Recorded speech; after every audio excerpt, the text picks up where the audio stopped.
Cheers. We're doing a little cheers. Yeah. Cheers. Jacob. Good, he's got earphones on. Welcome. Hello. Oh, it's been a while. I'm a bit rusty. This Same. is Two Pearls in a Pod. I'm Paige. I'm Sarah, and this is our knitting podcast where we talk about our knits and what we're working on. And goodness, there's a lot to go through today. There is so much to talk about. I have less projects to talk about, but I have progress on each of them, and I think there's live stuff, and I'm really excited to catch up with what Sarah's been working on, because elephant in the room, obviously, and I need to know about it and stuff. And Sarah came over, and I thought, let's get straight into it, because otherwise I'm going to be distracted. I want to know, and I want to hear about it in depth on the podcast. So context is that Paige has just finished another exam. Yes. Guys, this is actually the last one. So you know I've been saying that I've been saying that since I was 18, but actually, yeah. Truly though, because I think the written one that I talked about that I did last time was a real slog. You always feel really bad after it. This one is a little bit kinder, but it still wasn't complete freedom. Whereas now, complete Now freedom. you're done. And provided I've passed, which hopefully I have, that will literally be the last exam I'll ever have to do ever in my life, which is kind of crazy. Yeah, it's been a long road. I have so many things that I want to do, so many projects. I've got an extra spring in my step. Because you've been so busy, haven't had much of a chance to catch up. It's been a while since we've Yeah. filmed. It's been a while since I've even seen you, I feel like. I think it's been a while since I've messaged properly. I've been in a little study Yeah. hole for a while. But we're here now, and yeah, boy oh boy, there's plenty to get through. there's lots to talk about. Should we start with what we're wearing? Yeah. Very quickly, I'm not wearing anything that I've knitted. I'm just wearing a top Just a because cute. I have no new finished objects. Whatever. And I wasn't going to force it. So No. I want to hear about what you were wearing. This is my Dartmoor sweater. Love. Obsessed. This is yarn. Obviously the coolest thing about this is the yarn, which is the Sandnes Garn Poppy. Arguably, is it the yarn? Is it the shoulder detail? No. I'll let you be the judge of that. Okay, it's guys. I don't know if you can see. It's nice though. I've appreciated it. Actually, can you just turn around, because I think the way that it wraps around the neck is particularly nice. See how it's got the cord? Stunning. Mm-hmm. Anyway, sorry. Keep talking about the yarn, because Okay, so yes, most important thing is this is Poppy by Sandnesgarn. This is a yarn that we both bought a big quantity of when it first was released, because we were like, it's gonna sell out, this is gonna be the most popular yarn ever, and guys, it's so available. I haven't actually seen anyone else make anything of that. I haven't seen a lot of projects in it, but this is, I think, seeing a final project might induce some other people to knit with it. So it's kind of for me, it's scratching the speckled hand-dyed itch without actually having to buy hand-dyed and worrying about pooling, because it's obviously mass-produced. It doesn't pull too much, which I really appreciate, because otherwise you get the liney line, and it's a subtle liney line. It's only subtle, which I like. But I really love it. It feels beautiful and soft. It's really light. Yeah, it's lofty. And it is just really comfy and cozy. It knit up so quickly because I used a 6mm needle or something. My row gauge was really off, so I had to do a little bit of adjusting in a few places. Perfect. What was the knitting experience like with the yarn? Because it's a blown yarn, which I've never really knit a proper garment with before. It was it was really as enjoyable. Yeah, for sure. Yeah. Awesome. I had COVID last week, and I basically lived in this jumper. It was so I'm wearing it. I've come from work, so it's kind of for me work appropriate, but also it was really good when I was sick. It was just a good cozy jumper. Nice. It's nice, nice fit as well. I like the drop shoulder. Yeah, I'm happy because I think initially I was planning to do a raglan, an oversized raglan in this, but I think drop shoulder is definitely the way to go. Yeah, it looks good. I was looking back at the original sample that they made with this yarn, the Sandnesgarn pattern. Yeah. And I realised that I basically recreated that. Oh, which was not my funny. intent. It just happened. You know what? I was I changed my mind. I wanted a raglan, and then I was no, I want a drop sleeve. I was oh, maybe I'll do a split hem. So that was one of the split hem. I think is flattering because it means you don't get that I don't know. Yeah. The poofiness. It means I can kind of tuck it in at the front, but it's still baggy at the back. And then I realised that the sample that they've made has split hem. Whatever. Drop shoulder, split hem, exactly the same as what I've done. But yours is probably nicer because of the shoulder. So yeah, this is the Dartmoor sweater by Paige, or is that a Paige? It's Paige. Paige, thank you. And it's in the same style as the Harrow. Nice. Harrow, with this really cool I-cord pickup. Your I-cord pickup looks cooler than mine, but we can discuss it. I can. So actually, one of the things I wanted to mention was I think I did this a little bit too tight. The cord? Yeah. I think it looks really neat as a result though. To be fair, I think the cord, I see what you're saying, like it looks like it's pulling a little bit, but yeah. I think because it's a blown yarn, it just makes it look neater and it doesn't make the cord look very thick. It looks like a thin cord, which I like. Yeah. I'll show you mine shortly. Oh, you can compare. I think I didn't have the right needles to do it in the recommended size. And so I went, like, I kind of grabbed what I could find, which was maybe like, I think it wanted a 6 and I used a 5 or something. Or like, so it was a bit tighter and I was a bit like, oh, like, it meant that it was maybe not as stretchy as I might have liked. But other than that, I'm really, really happy with this. I've been wearing it so much. Like, it's probably maybe a little bit ratty because I've been wearing it so much. Look great. And the only other thing is, I'm still getting used to. I was going to say it wears nicely. Wait, you don't like that? It's just a lot of, you know how I like, it's a lot of material. Yeah, you don't like it. I love that. And so like, I mean, it's just a lot. And so like, me trying to do the dishes or something, I hesitate because I've got to be like, it's so hard. Life's really hard. I'm not sure I'm a big sleeve gal. There's those sleeve, they're like scrunchies. Oh, you put them on and then you can you need to get those. I definitely need to invest in those. Because you don't like a balloon sleeve, but you also don't like this sleeve, so. I just don't like a lot of material around my lower arm. But that's all right because overall it's just got really cozy vibes. And I love it. I'm obsessed. Should we get into whips? Yes, please. In that case, I might get into the Harrow. Yeah, go straight to Harrow. But then you can't look because there's the one that I've made the most progress on is exciting, and I don't want you to. Okay, well, okay, don't look. No, I won't because I'm too busy sorting out all my other things in here. Wait, hang on. Where's my Harrow? Still don't look. Okay. Oh, and I have one ball left over. Oh, nice. So this is the poppy yarn. They've actually started doing some plain colourways. I don't know if you've seen. Nice. So there's 4 colours which are this speckled variegated colour. But then they've started doing some block colours as well in the same yarn. And because we've got it here, it's 50% superfine alpaca, 35% cotton and 15% merino wool, and that cotton will be for like the inside. The chain, the cord. Yeah, exactly. But yeah. My first whip that I'm going to talk about is my Harrow sweater, which we were just talking about. I've made a decent amount of progress on it. Decent? So this is where we're at. It's so smushed because I just came back from Perth. That's where my exam was. We have to fly interstate for our exams. And so it was like smushed into my backpack. Also, hilariously, I leave everything to the last minute, including packing. And just before I started packing, I was like, oh my gosh, I've only got the tiniest bit of balled up yarn left to work on this. And I asked Jacob, do you reckon I have time to wind one more skein to take with me before we go to the airport? And he said no. And so I had to improvise and take another project. So I finished up the yarn that I had. I've done one sleeve and I picked up and started, like that's literally all I had in terms of yarn. So I finished that up.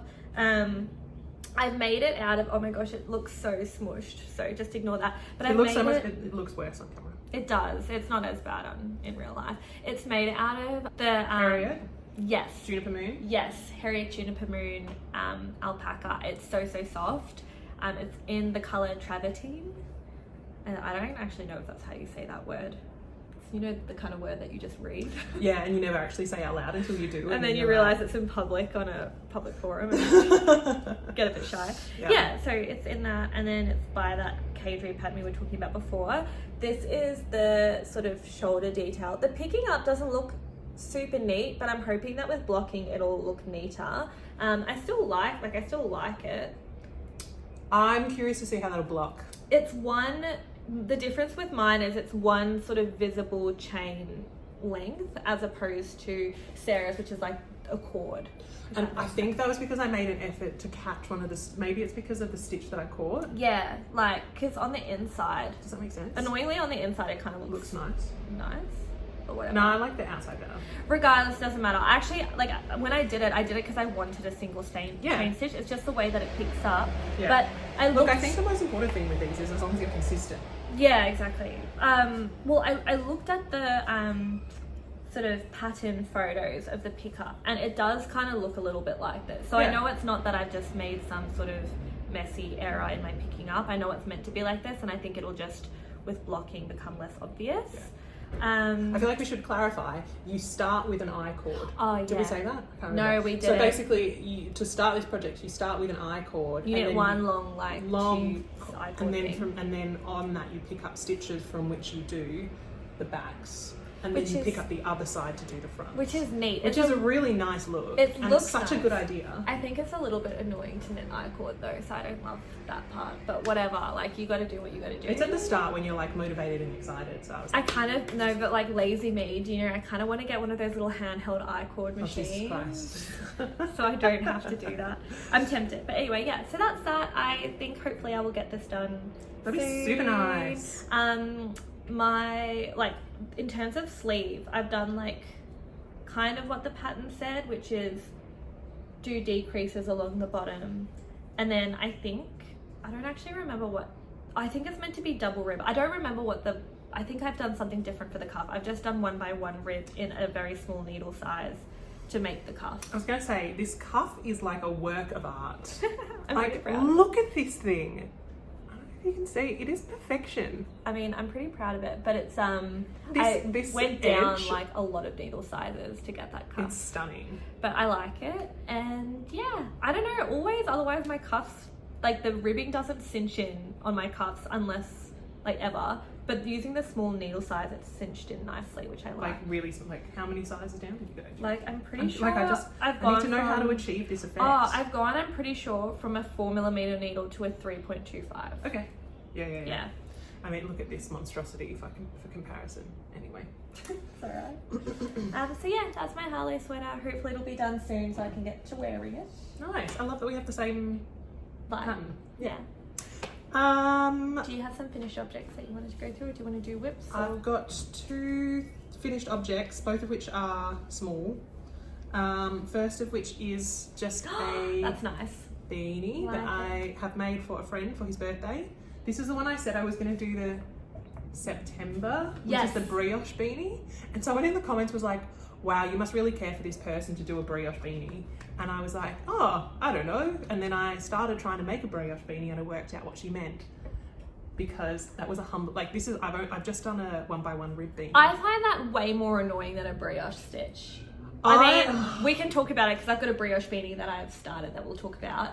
But for me, 1x1 rib is so annoying. But I can do it without looking, whereas brioche, like this was a humbling experience for me trying brioche because it was so hard and I had to concentrate. And for someone who's like, I've knit enough of my life that I can just cast on and go. That's true. This, I was like watching every stitch and that was really confusing. I'd never done it before and it was really hard. And if you drop a stitch or make a mistake, it's annoying too. And I was trying to do it on magic loop, which was not good because then you were kind of like wrapping stitches across a break in the magic loop.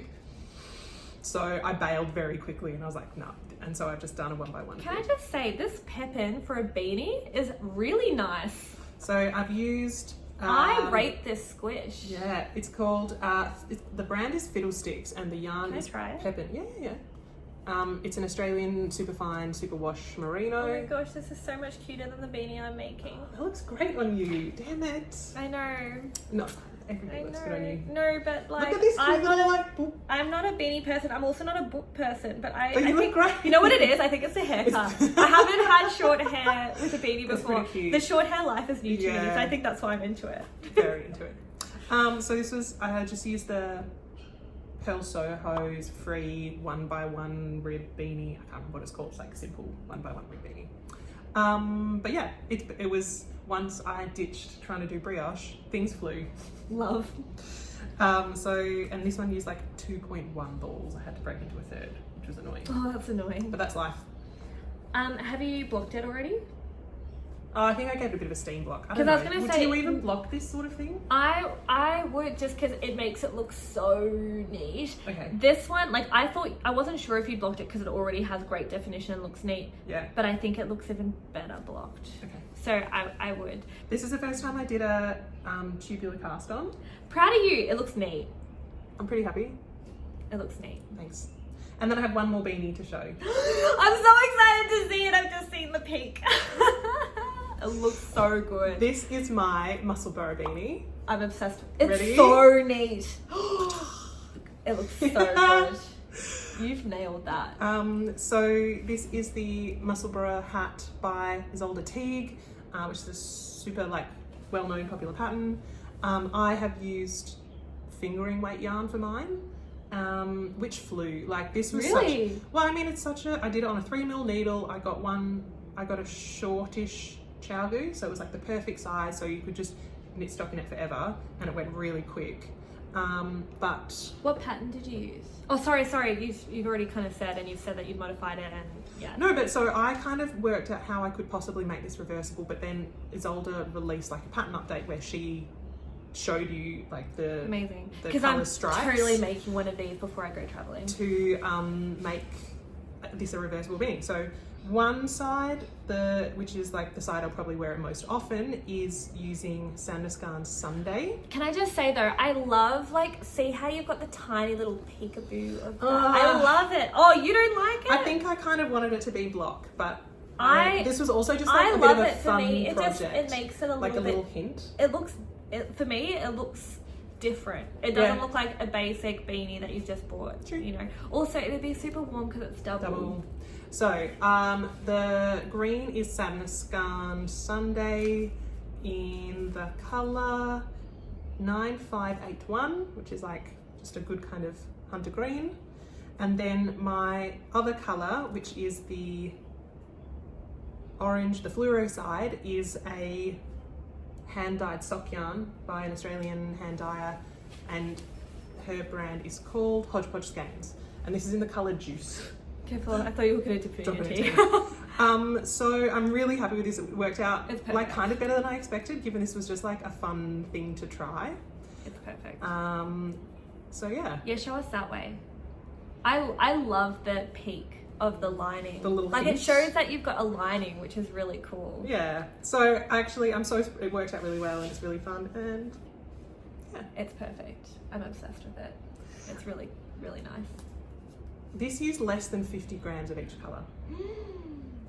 So I was gonna say I'm definitely gonna make this, so that's good to know. So if you have, I mean, I feel like this is like a great thing if hand dyers like did like a 2 50-gram set or something, or like you just need 50 grams of 2 colours to get an adult medium double-sided Musleburgh in a 4-ply in a fingering weight.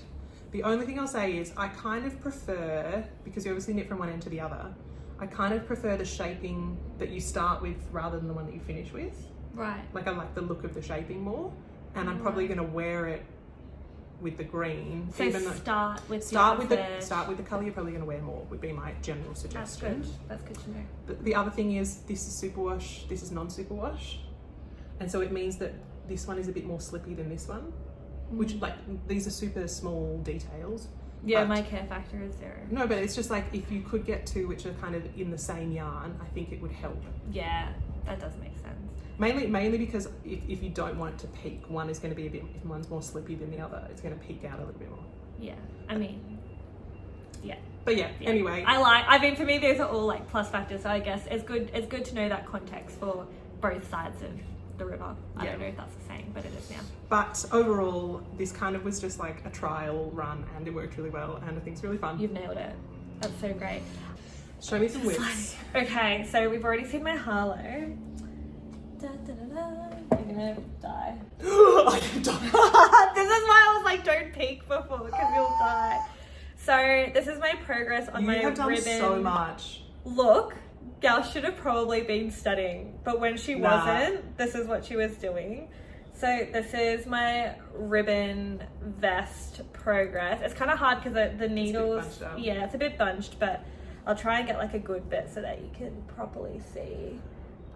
this is where we're at, and unblocked still, so really happy with how it's looking. That is incredible. Oh my god, I'm so it looks proud. so amazing. Yeah, I'm really happy with it.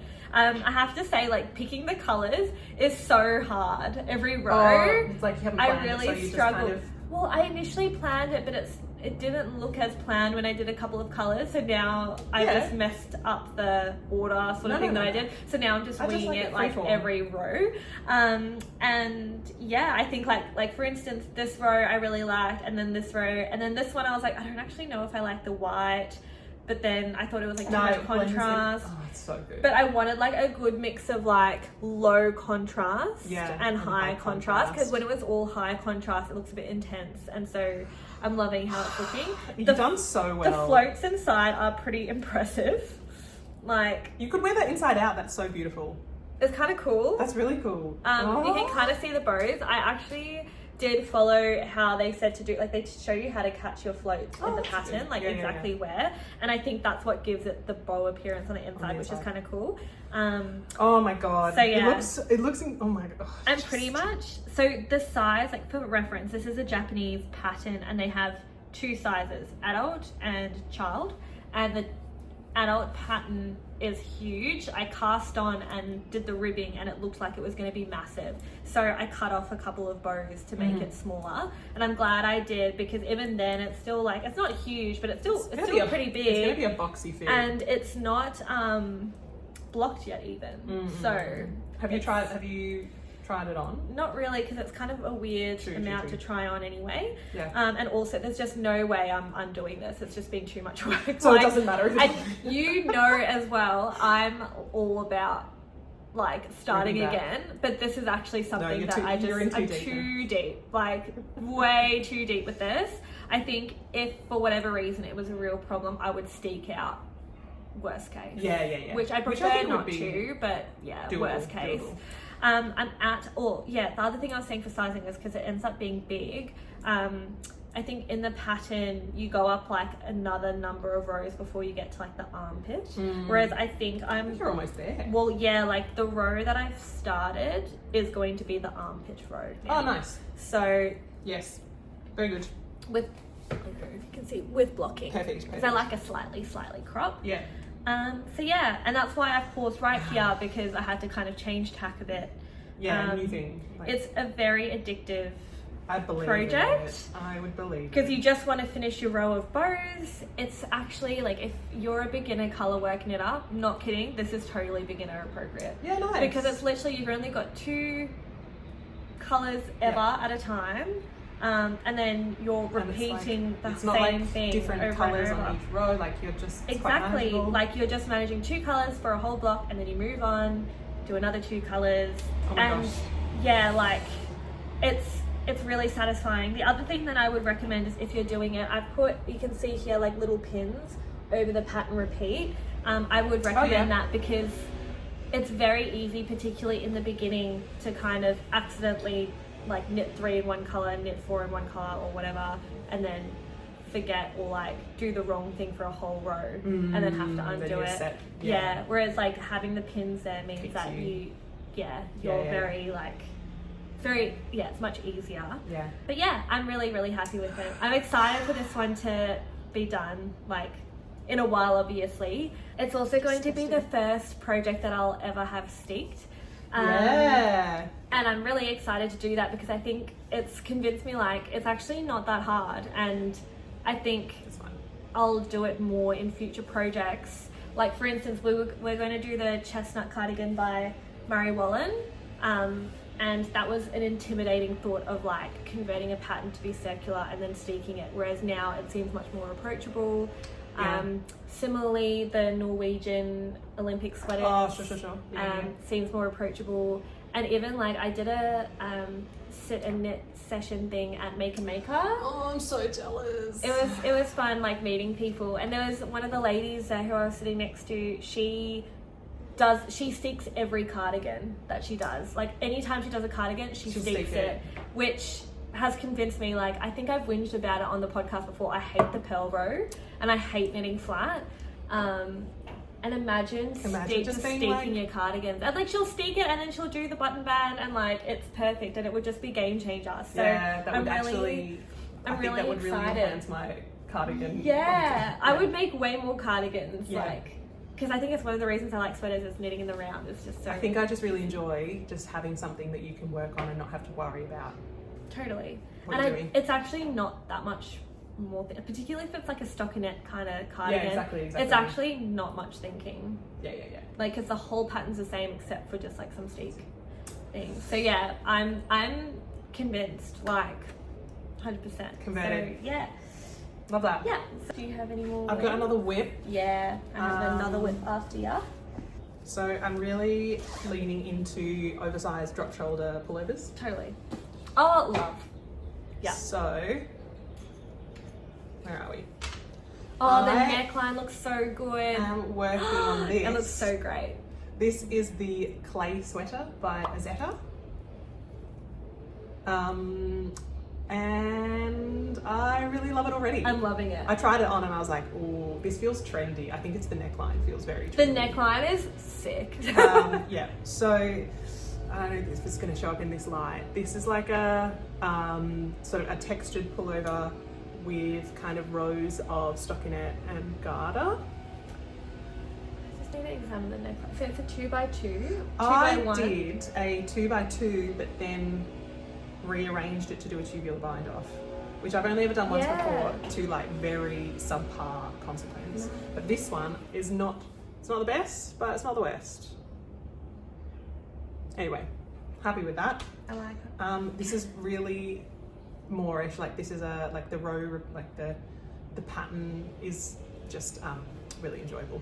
The texture on texture looks really good. I'm using 2 yarns held together, a DK weight and a lace weight. My DK is Bendigo Woolen Mills Woodlands, which is these are yarns that come in these like big 200 gram balls, and this one's kind of got this tweedy fleck. So it's got some good little colour in there as well. But I thought it was maybe a little bit too orange, and I wanted to add a little bit of fluff and a bit of substance to make it kind of hit gauge for this. So I've held it with a strand of the Isia alpaca one. So together they're making this like really excellent marmalade-y sort of colour, which I'm really enjoying. Perfection. But yeah, this is what I mainly worked on when I was homesick last week, and I'm just really enjoying oversized. It's a straight win. Square, like drop shoulder jumpers. Excellent work, Sarah. Can't wait to see it done. That's perfect. I could see you in that, like just living in it. Yeah. I've also, I don't know what it is, but my row gauge is again really off. It doesn't matter. In which direction? Like too long? Too long. Too long. Like the row gauge is like 18 stitches and 18 rows and mine's like 14 or something. So I'm getting to the length a lot quicker than I should. Does that make sense? Yeah, it does. Which just meant that... Can you, this is a weird thing to say, it doesn't matter. You block it more that way? No, like... Would that do it? I don't think it matter? impacts the garment. It just means that when I'm making it, I had to make a bit of an adjustment on the neckline. Yeah. To shape that a little bit faster, and I've had to do the decreases faster to... Not get enormous sleeves. Really long sleeves. Yeah. So I think I was practiced with this one, so I don't know what it is about the way that I'm knitting, but it doesn't really matter. I think it's just maybe that I'm not using nearly as much yarn. Like I'm ending up with lots of, which is a nice problem to have, that I'll have left over and not the other way. I'm interested to like look at you knitting later to like see if I can pick something. Don't know, but anyway, my row gauge is way off, and it just means I have to be a bit more careful with the pattern. But this is a great pattern, and it's really well written. I'm really enjoying it. But yeah, this will probably be my next finished thing. Yeah, totally. You'll whiz through that. Yeah. And I have another whip. So this whip is because, as I said, I didn't have enough yarn to finish my jumper whilst I was in Perth.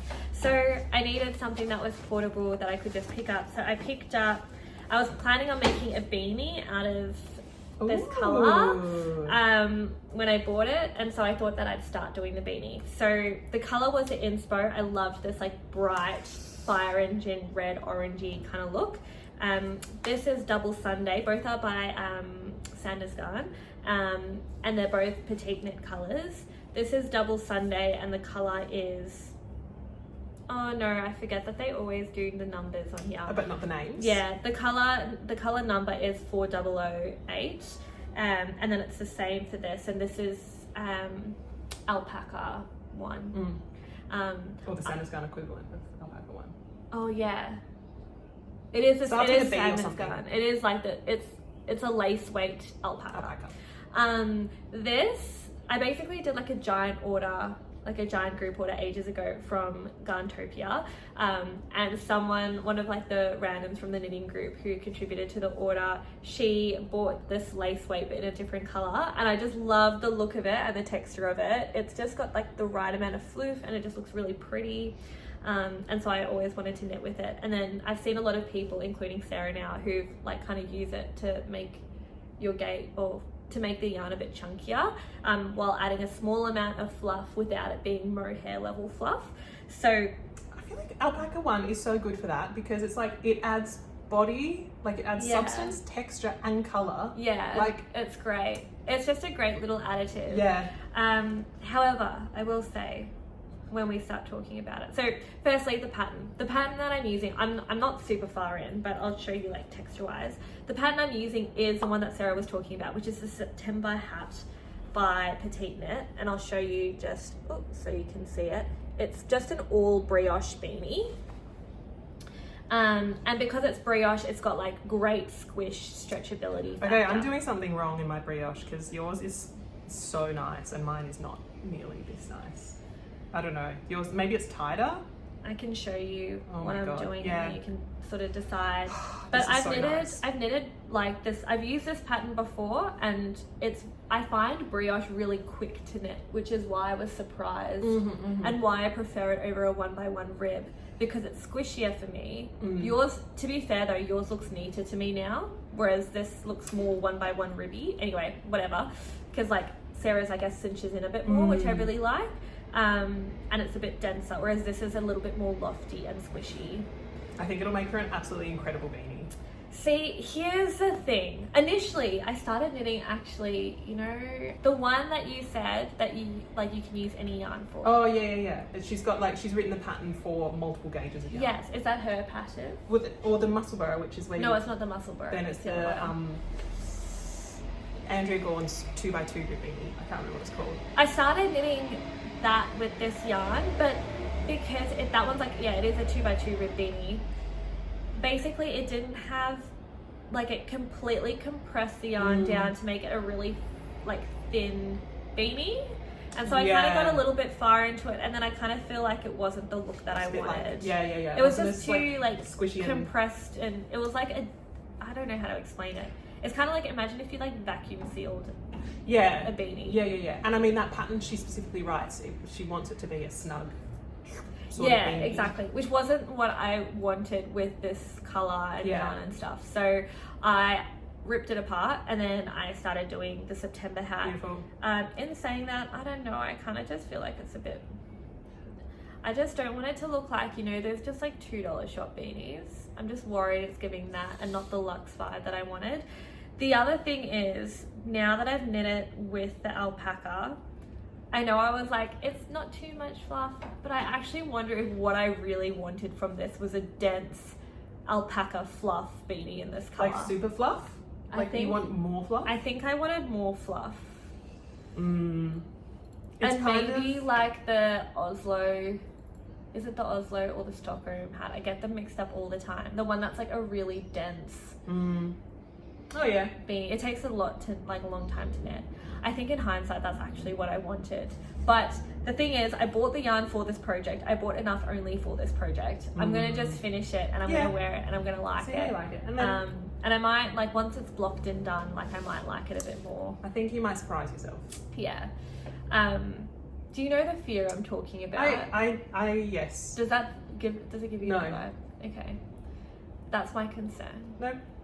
I feel like the colour on camera is more the colour, or like how I want it to look, like that really bright. I think the thing that'll make this look luxe is if it's like a bit more oversized.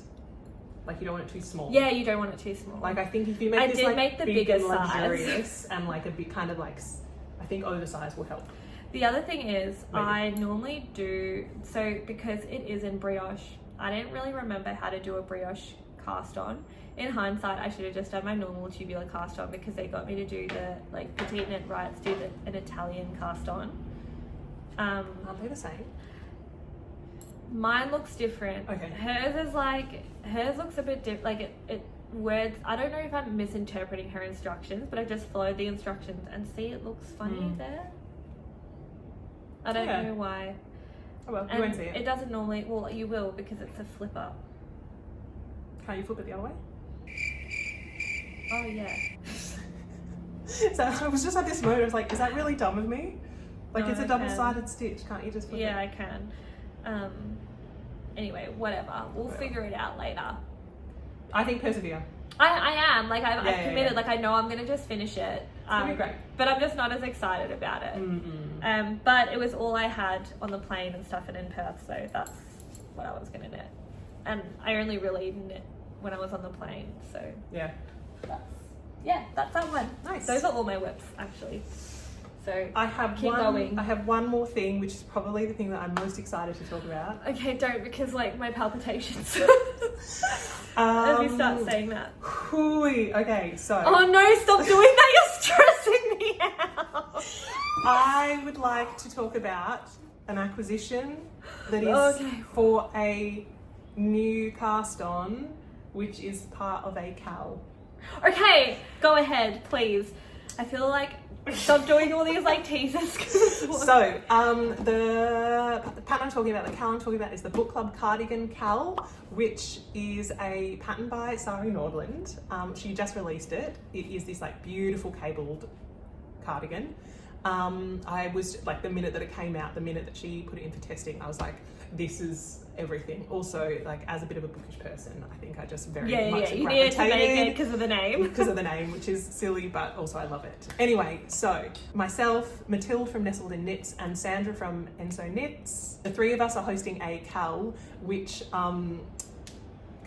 which Sari has really generously and loved. Like I kind of still can't believe that I've like corresponded with Sari Nordlund. She's just a bit starstruck over here. Like she sent me an email and I was like, so she has donated she's given a promo code for a discount on the pattern, and she's also giving away 5 pattern downloads as part of like a prize for the KAL. Wow, that's amazing. So which is really lovely of her. But the KAL is running from, I mean, technically I think we said the 1st of June till the 10th of August, which is a 10-week KAL. That's good. I need a timeline. But like no pressure. Like you can post finished objects or like works in progress, whatever. The code for the pattern I'll pop in the description, but I think is just Book Club. There's a chat on Instagram, it's going off, it's really fun. Everyone's like showing their projects, which is really, really fun. There's also a thread on Ravelry for anyone who doesn't have Instagram and vice versa.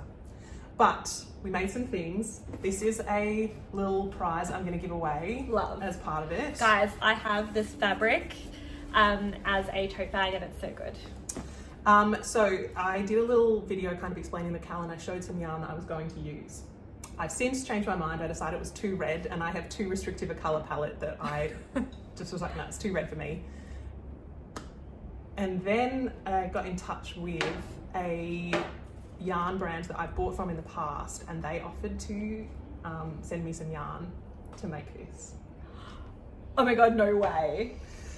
Yeah. I'm dying. So this is this is so cool. This is called, so the brand is Zealana, and this is their cowrie, which I might have showed, I think, in our last podcast. This is a worsted weight, super luxe, beautiful yarn. And the key thing about Zealana is that they make yarn that contains possum. So yeah, I should declare that this was that they've sent this to me to talk about and to knit this garment as part of the KAL, which I'm really, really kind of stunned and grateful for. The colour's amazing as well. It's got like, you can see the little little black furries in there. So I initially was going with my brown. I kind of wanted like whiskey grandpa vibes, but because I couldn't get that, I pivoted and I'm instead going for like porridge grandma, I'm calling this. I like porridge grandma. So I've done a swatch. This is like porridge grandma with blueberries. Yeah. So this is my little swatch. And it's just like a really nice oatmeal-y sort of colour. I love it, I love it, I love it, I love it. This yarn, I should tell you, is... This is perfect. Also, it's got like perfect amount of intrinsic fluff. This is the perfect yarn for me because it's got a little bit of fluff, but it's still, I feel like rustic kind of, like it's got rustic vibes, but it's soft and it's light and it's a little bit fluffy. This is 60% New Zealand merino, 30% brushtail possum, 10% silk. That's beautiful. I should say really quickly, we got a few comments on the last video about when I was talking about some other Zealana yarn that I had bought myself prior to like them corresponding with me, and there was a few comments about possum as a fibre. Yeah, I'm actually, tell me, because I actually don't know a lot about this stuff. I've done some research and I thought I'd like just talk about it really briefly. Yeah, please, because educate me. Yeah, so there were some people who were like, yes, love possum. Some people were like, oh, I didn't even know possum was a thing. Some people who were like, this is actually a really problematic fibre. So as a bit of a kind of overview, we're talking about Australian possum fluff or fibre, which is different to American opossums, different species. Australian possums in Australia are native and part of the environment and are part of the ecosystem and don't cause any problems. And Australian possums are not used to create this fibre.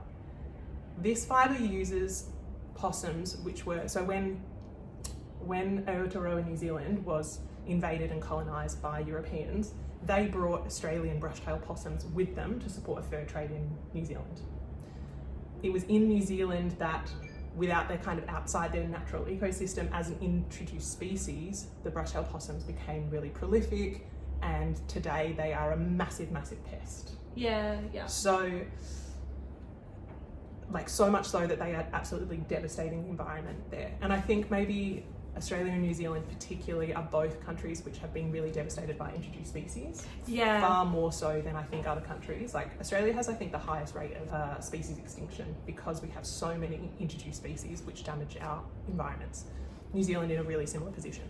So this yarn utilises Australian brushtail possums, which are a pest in New Zealand and need to be culled to maintain natural flora and fauna and natural environments there.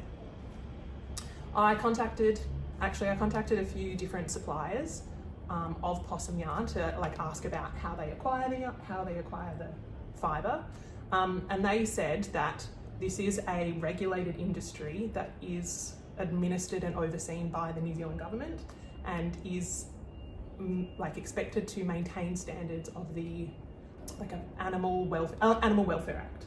So all their practices have to be in conjunction with the Animal Welfare Act, and it's not just some sort of like backyard, someone's like rounding up possums and bringing them in. This is a much sort of more, like a better regulated industry than kind of I might imagine, or like you might assume or something. So based on that, and I'm comfortable using this yarn because I think this is kind of like almost a silver lining into sort of environment management. I'm comfortable using it. Doesn't have to be the same for everyone else, but I think this is something that I'm comfortable using, and I'm happy to chat to other people about it. I probably can't answer any more questions about, that's the limit of my knowledge, but happy to chat more about this if people want. But I really love this yarn. I think it's really beautiful. Possum makes a really, really nice fibre, and I think it's worth it. Yeah, no, Sorry, that's a bit of like a rant, but... No, but I've questioned it before, like because I'm not gonna lie, like seeing possum on the label, it's always a bit odd. Like it does, like it makes me ask the question about, is it ethical, is it not ethical? And I guess it's layered, and so it's good to have further clarity around it. Yeah, there's a formal letter that was written by the federal government in Aotearoa, New Zealand, and I'll post a link to that in the comments if anyone wants to read a little bit more about it. But this is my Zealana Kauri 10 ply. It is beautiful and I'm so excited to start making my cardigan. I'm so excited for you. I will also be joining in with everyone else who decides to on the knit along. I haven't got my yarn yet. I will discuss with Sarah which one I should get order, and then I'll show you as an acquisition when it arrives what I'll get. But the brief is, as always, bit of colour, bit of pastel, airy, soft, fairy vibes. Love it. Okay, so maybe this is like, I'm not sure how to tie this in. Zealana gifted me this yarn. Yeah. They also are incredibly generously donating a cardigan quantity of yarn as a giveaway. Oh my god, that's amazing. That's amazing. Sorry. Okay. You know, I'd like try to play it like real cool on camera. I'm not kidding. Losing my mind. So not only are they donating a quantity for me to make this, they're also donating a quantity of Zealana Cowrie 10-ply to someone else. It doesn't have to be for this cardigan, but it's kind of part of this. That's so fun. So they're going to donate 12 balls or $250 worth equivalent of this beautiful possumy yarn. They have like it's a really lovely little color palette, and God, I'm so excited. They said they'll post it anywhere in the world because they ship internationally. She totally was just like, oh yes, we'd also like to offer this, and I was like, oh my goodness. I would have lost it. So for the giveaway, to enter to win 12 balls of Zealana Cowrie 10-ply, which you can use for the Book Club cardigan or anything you like, maybe pop in the comments what your favorite yarn to use is. I'm particularly excited to see like different fiber types, maybe specifics of like different yarns or different compositions. Personally, I'm a little bit of a possum convert now, but yeah. I'm excited. So yeah, pop over to Matilda's channel as well. She's nestled in knits and she's co-hosting this KAL. But I just wanted to say thank you so much to Zealana for gifting me some yarn, for gifting someone else some yarn, and so nice to be able to have giveaways. Oh yeah, 100%. If you want to follow along or join the Instagram chat, let me know. Otherwise, that's all from me. That's all from me. Yay! Yay! Thank you so much much, for guys. watching, guys. Bye. Bye.